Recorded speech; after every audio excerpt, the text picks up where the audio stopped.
Veamos un ejemplo de error sistemático que vamos a poder medir.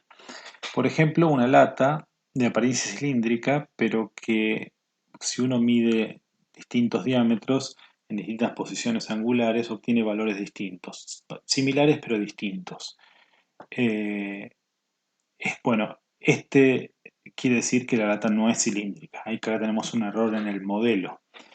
Pero este error de modelo lo podemos cuantificar sabiendo que el volumen de la lata se encuentra entre el volumen del cilindro con diámetro máximo y el del cilindro con diámetro mínimo. Es decir, si estas variaciones de diámetro son pequeñas, vamos a poder tener una medición con buena exactitud, porque sabemos que el valor real está dentro del intervalo de la medición, y con pequeña incerteza si esas variaciones de diámetro son pequeñas.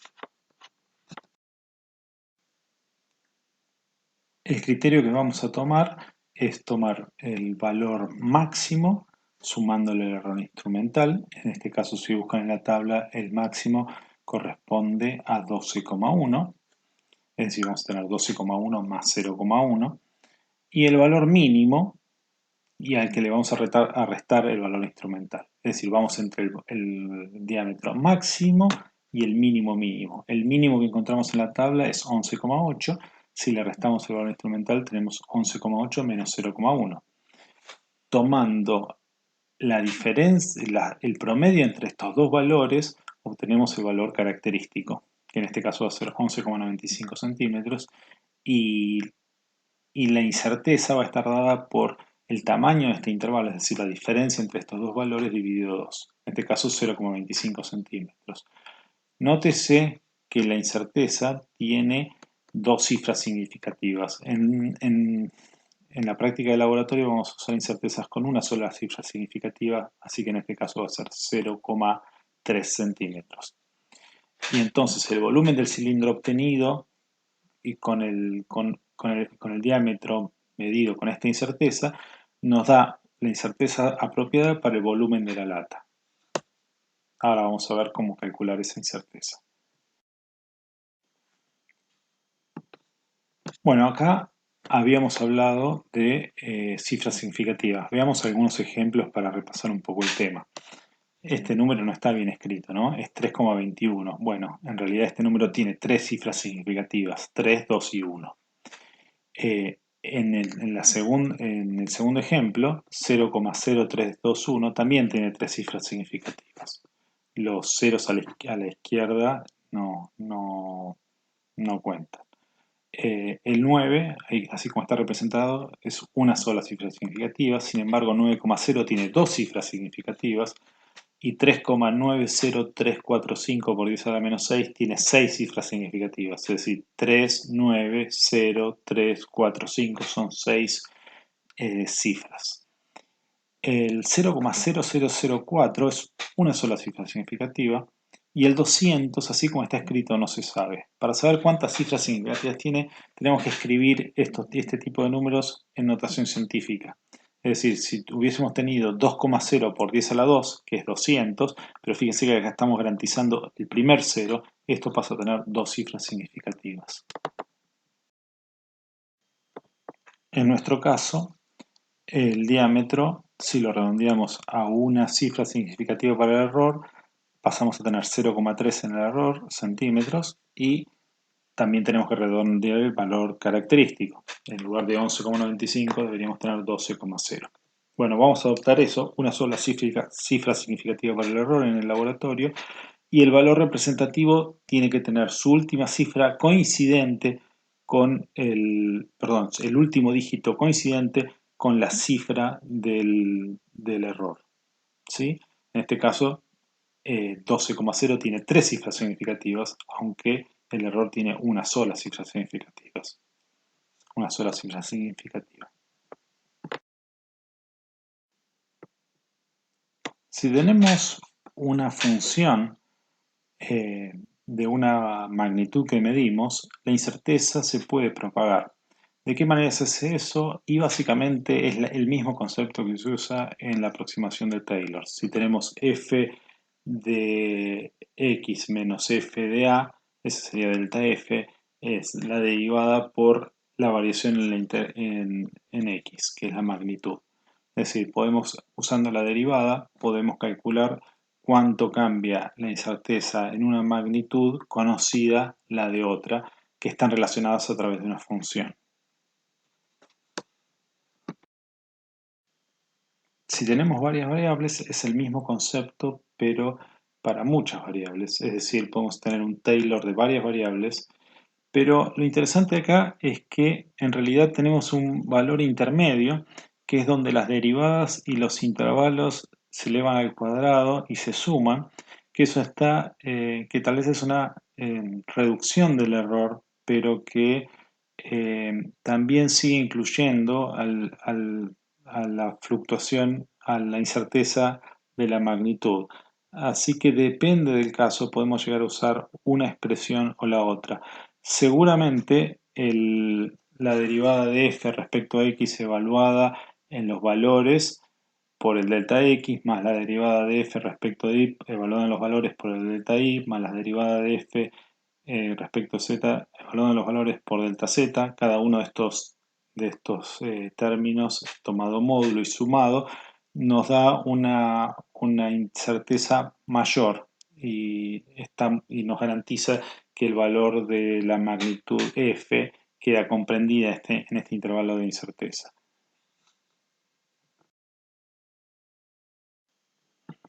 Si tenemos un cilindro, pi por diámetro cuadrado sobre 4 por h, el error en el diámetro es delta d, el error en h es delta h, el error en el volumen va a estar dado por la derivada respecto de d, que es pi por d0 sobre 2 por h0 por delta h, más la derivada con respecto a h, que es pi por d0 cuadrado sobre 4 por delta h.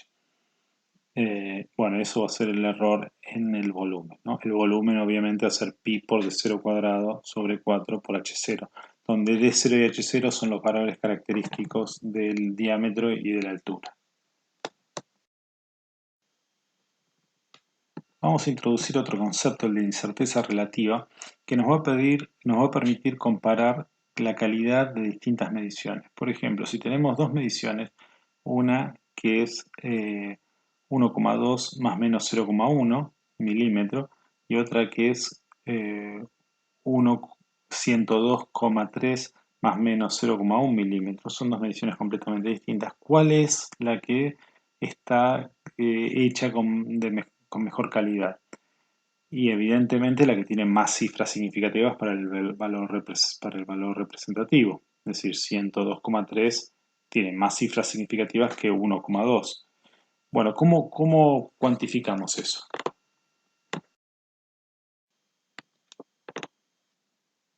Bueno, si tomamos la incerteza y lo dividimos por el valor representativo, nos da un porcentaje. Es decir, nos dice qué tan grande es el error comparado con el valor representativo. Por ejemplo, en el caso de 1,2 milímetros, tenemos que tenía una incerteza de 0,1 milímetros, el cociente 0,1 dividido 1,2 nos da 0,08, que en términos de proporciones corresponde al 8%. Sin embargo, 1,2, 102,3 milímetros respecto de la incerteza, que era 0,1 milímetro también, pasa a tener este cociente a darnos 0,00097, es decir, aproximadamente un 0,1% con una cifra significativa, un 0,1% de error. Es decir, pasamos de un 8% de incerteza relativa a 0,1% de incerteza relativa. Fíjense que ese porcentaje nos está diciendo de alguna manera cuántas cifras significativas buenas de calidad tiene nuestra medición.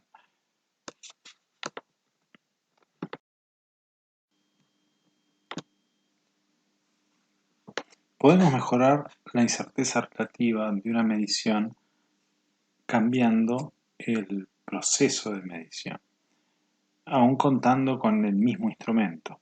Es decir, si tenemos una regla que tiene una incerteza de 1 milímetro y queremos medir una moneda que tiene un diámetro de 5 milímetros, por ejemplo, un ejemplo figurado, vamos a tener un error relativo del 20%.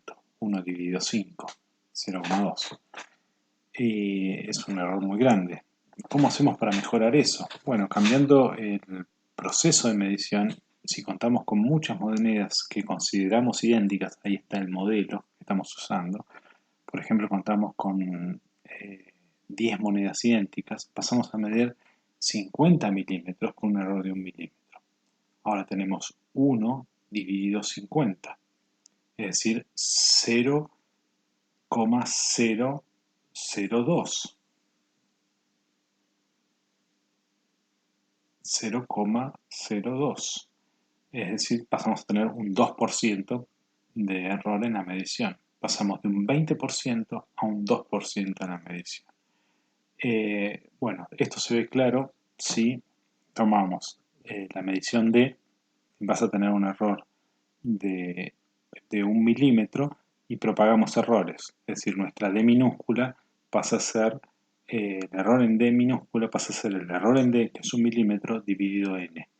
Nuestro error absoluto pasa a estar muy disminuido, pero también el error relativo. Bueno, esto es una manera ingeniosa de lograr mejor precisión cambiando el procedimiento. Y esto, bueno, puede tener problemas porque incorpora hipótesis, es decir, incorpora modelos. Nuestro modelo acá es que todas las monedas son idénticas, que no hay separación entre las monedas, que están todas perfectamente alineadas. Bueno, hay mucho modelo puesto que puede traer errores sistemáticos. Así que si tenemos cuidado en hacer las cosas bien, que el procedimiento sea correcto, podemos lograr una precisión muy buena sin perder exactitud, que jamás deberíamos perder.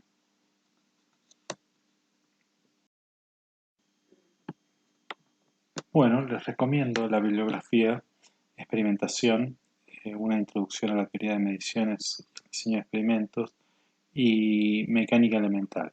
Estos dos libros tienen muy buena fundamentación experimental. Hay varios libros, hay material online que pueden buscar y les recomiendo que piensen y que pregunten al respecto. Hay, si ustedes ven cómo está definido el sistema internacional, van a ver que hay magnitudes sin error y tiene que ver con lo que yo les comentaba hace un rato, que no toda magnitud tiene un intervalo de incerteza. Hay mediciones hechas sin error. Por ejemplo, el conteo. Si está bien hecho, no tiene error. Bueno, eso es para dejarlos pensando un poco. Muchas gracias.